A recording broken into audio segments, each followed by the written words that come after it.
Assalamualaikum warahmatullahi wabarakatuh. Kepada yang terhormat, kepada Bapak Muhammad Kurniawan selaku dosen pengampu mata kuliah Moneter Polisi. Di sini kami akan mempresentasikan tentang aspek keuangan internasional. Sebelum itu kami memperkenalkan diri.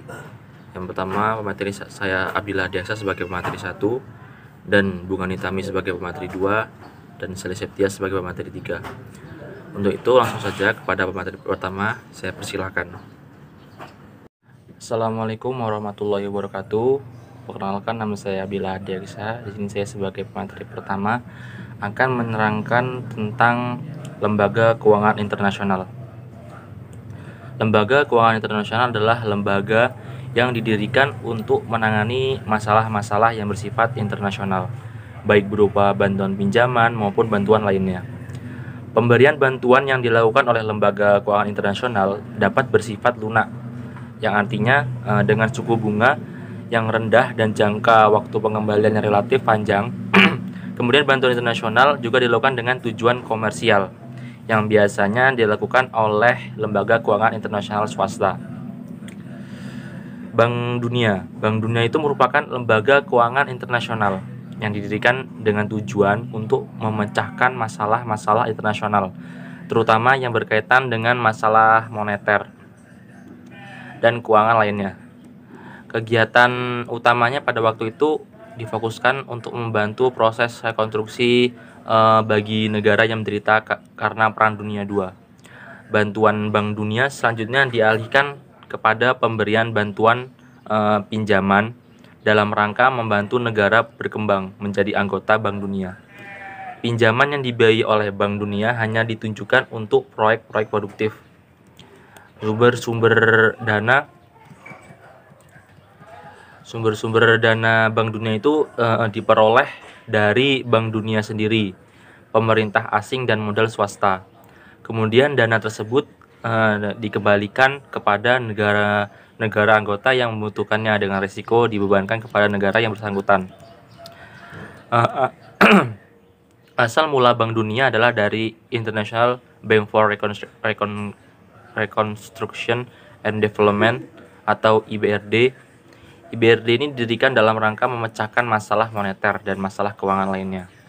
Pendirian Bank Dunia ini tahun 1945 ini bersama dengan didirikannya International Monetary Fund atau IMF. Dengan tujuan berdirinya kedua lembaga ini sama, yaitu dalam rangka penyediaan perangkat moneter dan keuangan untuk menuju ke arah kemakmuran dunia.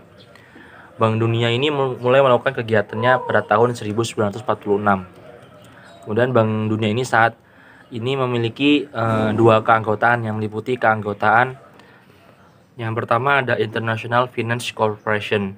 Kegiatan lembaga ini dalam rangka memberikan bantuan kepada sektor-sektor swasta di negara berkembang. Yang kedua ada International Development Association atau IDA. Kegiatannya sama dengan IFC, hanya bantuan lebih ditujukan kepada negara-negara miskin dan negara persyaratan pinjaman yang lebih mudah. IDA juga turut mensponsori kegiatan ICSID atau International for the Sustainable Investment Development. Demikian penjelasan dari saya. Wassalamualaikum warahmatullahi wabarakatuh. Perkenalkan, nama saya Bunga Nitami, NPM 1951020033 sebagai pemateri kedua akan menjelaskan mengenai neraca pembayaran. Neraca pembayaran adalah catatan sistematis mengenai semua transaksi ekonomi antar penduduk suatu negara dengan negara-negara lain selama periode tertentu.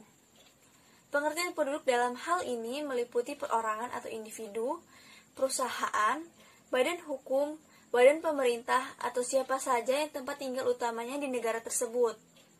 Transaksi ekonomi berarti pertukaran nilai barang atau jasa ekonomi atau pengalihan kekayaan penduduk suatu negara ke negara lain.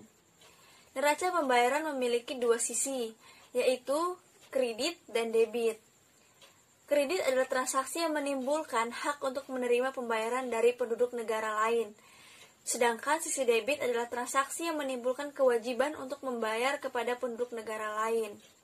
Semua transaksi kredit masuk dalam neraca pembayaran dengan tanda positif. Sedangkan transaksi debit masuk dengan tanda negatif. Neraca pembayaran internasional suatu negara biasa juga disebut dengan neraca pembayaran luar negeri, balance of payment, balance of international payment, atau international balance of payment.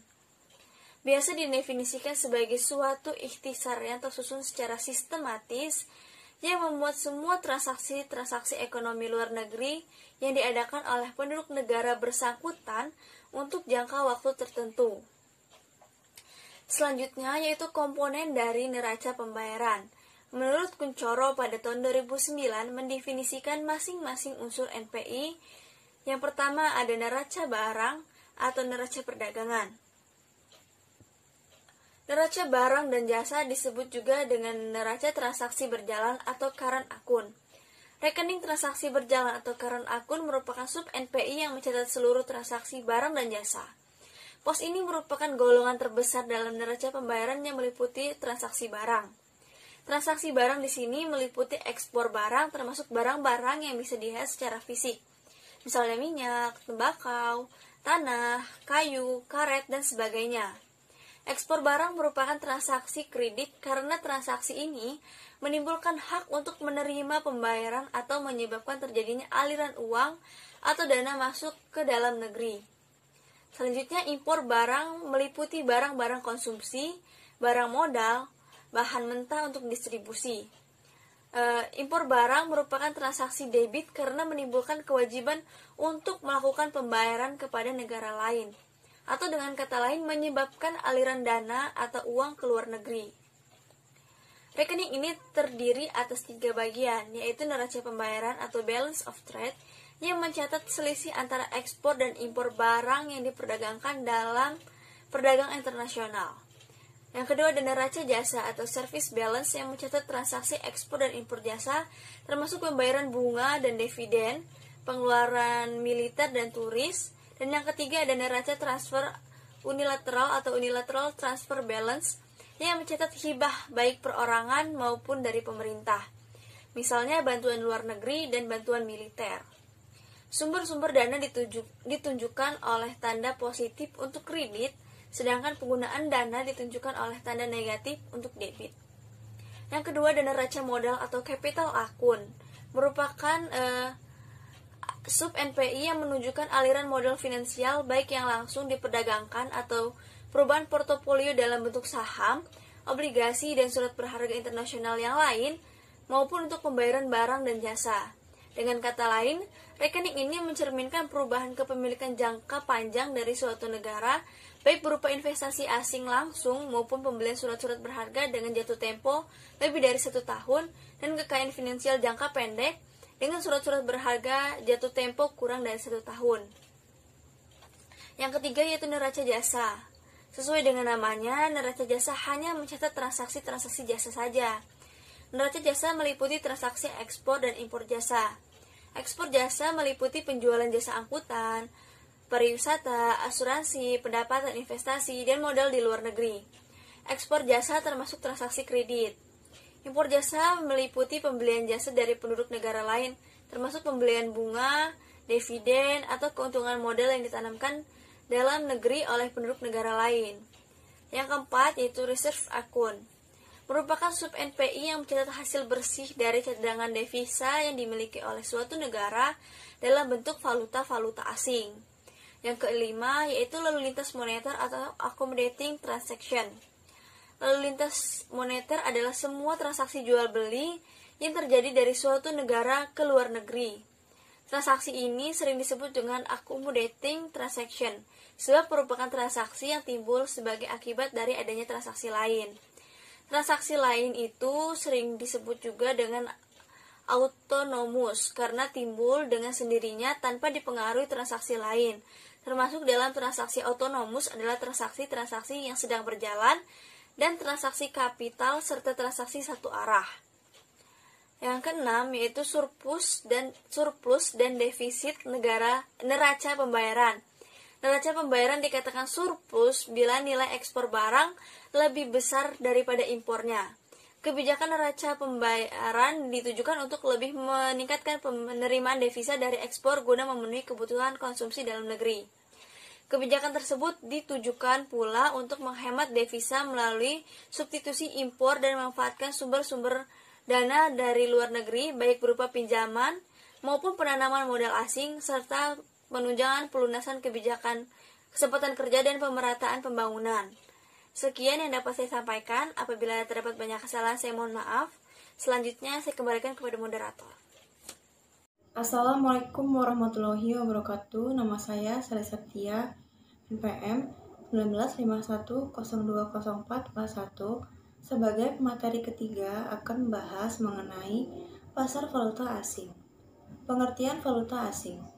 Falas secara sederhana bisa didefinisikan sebagai mata uang yang digunakan sebagai alat pembayaran pada transaksi perdagangan internasional. Sama seperti mata uang lainnya, falas juga memiliki nilai kurs yang resmi dan tercatat dalam bank sentral. Salah satu contoh falas yang sering dikenal adalah mata uang dolar. Adanya falas dalam dunia perdagangan dan bisnis internasional membuat resiko fluktuasi kurs mata uang suatu negara bisa ditekan seminimal mungkin. Selain itu, falas juga menjadi salah satu devisa negara dalam bentuk mata uang. Dalam dunia trading, dikenal juga pasar valuta asing sebagai tempat untuk melakukan transaksi perdagangan mata uang suatu negara dengan mata uang negara lain. Sistem valuta asing. Saat ini, ada 3 sistem valuta asing yang dikenal secara umum di dunia bisnis dan perdagangan. Ketiga sistem tersebut adalah 1. Sistem kurs bebas. Dapat diartikan sebagai pembuatan kurs yang hanya berlaku pada tempat terjadinya transaksi. Besarannya bisa berbeda tergantung pada permintaan dan penawaran mata uang dalam tempat transaksi tersebut.